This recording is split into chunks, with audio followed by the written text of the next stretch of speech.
Arshad Nadeem, Olympic اور ہمارا زوال۔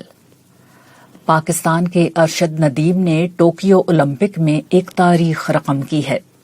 وہ پہلے پاکستانی ایتھلیٹ ہیں جنہوں نے ٹریک اینڈ فیلڈ مقابلوں کے فائنل مرحلے تک رسائی حاصل کی۔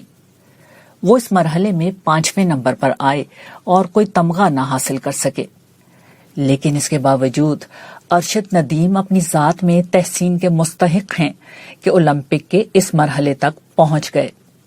تاہم اللہ تعالیٰ کے ہر کام میں خیر ہوتی ہے۔ اچھا ہوا کہ ارشد ندیم کوئی تمغہ حاصل نہ کر سکے۔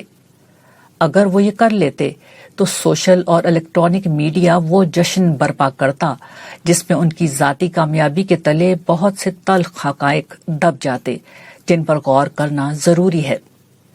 1992 کے بارسلونا اولمپک کے بعد، جس میں پاکستانی ہاکی ٹیم نے تیسری پوزیشن کے ساتھ کانسی کا تمغہ جیتا تھا، پاکستان اولمپک میں کوئی مزید تمغہ نہیں جیت سکا۔ 90 کی یہ دہائی وہ آخری اشرہ تھا جس میں پاکستانی قوم دنیا میں نمایاں تھی۔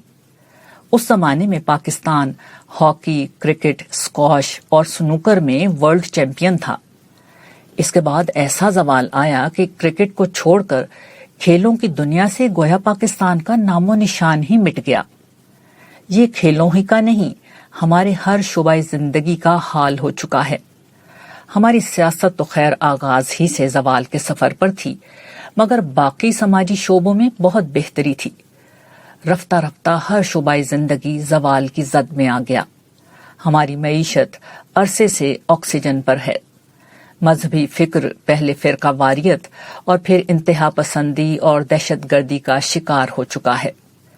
سائنس و تعلیم میں ہم کبھی بھی بہت آگے نہ تھے، مگر فزکس کے ایک نوبیل پرائز نے ہمارا کچھ نہ کچھ بھرم قائم کر رکھا تھا۔ شعر و ادب، فنون لطیفہ، اداکاری اور موسیقی میں ہمارے ہاں جو لوگ پیدا ہوئے وہ بین الاقوامی سطح کے تھے، مگر اب جو حال ہے وہ سب کے سامنے ہے۔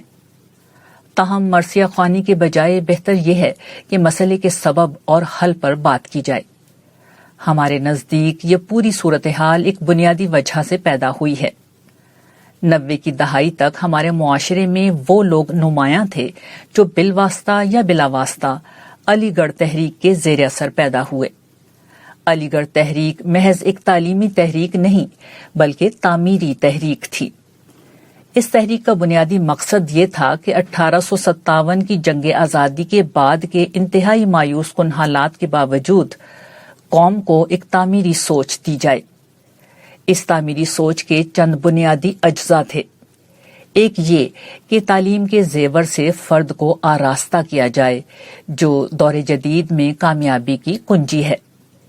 دوسرے، قومی جذبے کو بیدار کیا جائے جس میں لوگ اپنی ذات سے بلند ہو کر قوم کے مفاد کے لیے جئیں۔ تیسرے، افراد کی کردار سازی کو بنیادی اہمیت دی جائے۔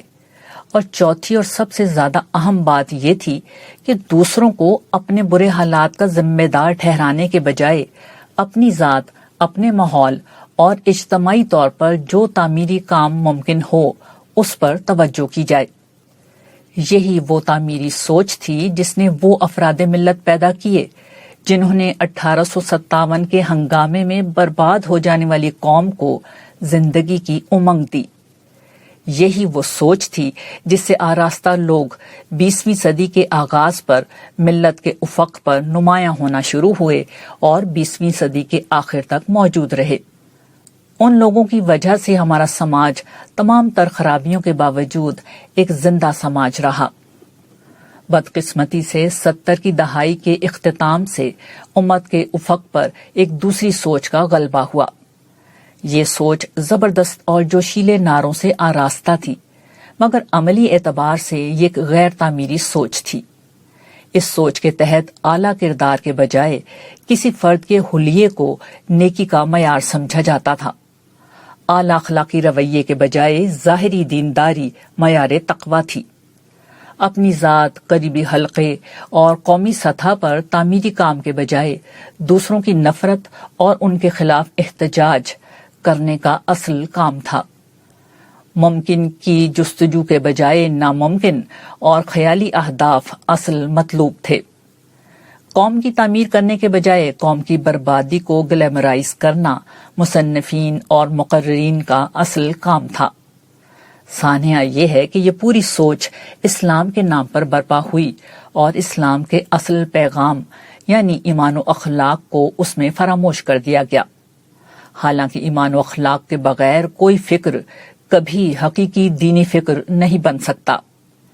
یہی وہ سوچ ہے جو پچھلے 40 برسوں سے ہمارے سماج پر غالب ہے اور جس نے افراد ملت کو اعلیٰ اخلاقی، معقول اور حقیقت پسند انسان بنانے کے بجائے سیاسی اور مذہبی طور پر انتہا پسند بنا دیا ہے، معاشرے کے ہر میدان سے اعلیٰ انسانوں کو ختم کر دیا ہے۔ اس کا نتیجہ یہ نکلا کہ سماج کے ہر شعبے میں آج زوال آ چکا ہے۔ اس ہماگیر سماجی زوال سے نکلنے کا ایک ہی راستہ ہے، وہ یہ کہ اس منفی سوچ سے نجات حاصل کی جائے اور اس تعمیری سوچ کی طرف لوٹا جائے جس کی بنیاد کردار سازی، قومی ہمدردی، تعلیم و قابلیت اور اپنی ذات اور ماحول میں اعلیٰ اقدار کے فروغ پر ہے۔